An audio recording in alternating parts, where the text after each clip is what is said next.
घोरी घोरी मैदा के बनावता, घोरी घोरी मैदा के बनावता, ढोरी पजले भी सैया छानता, ढोरी पजले भी सैया छानता, मना जब करी तब खानता, मना जब करी तब खानता, ढोरी पजले भी सैया छानता, ढोरी पजले भी सैया छानता।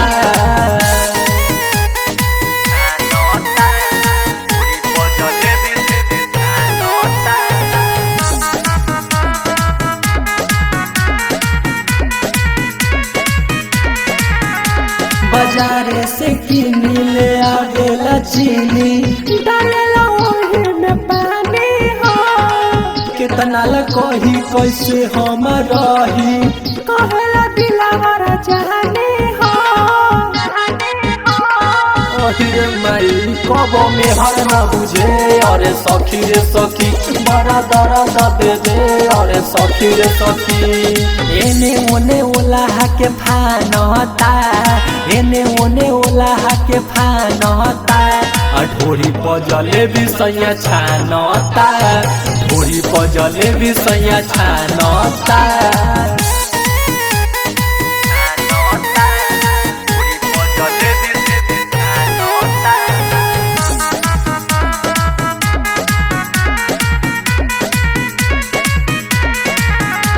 मुकेश नहीं कहले सही, शादी न करो ऐसन मरद से, रोज हम रोई तकिया के टोई, छूटे पड़ल ओकर दर्द से। अरे का कही चंचल करे ना उपाय, अरे सखी रे सखी मन भर गइल हमारे, अरे सखी रे सखी मन भर रोजे रोजे तारता, मन भरे रोजे रोजे तारता, ढोरी पजले भी सैया छानता, ढोरी पजले भी सैया छानता। Ganga recording studio.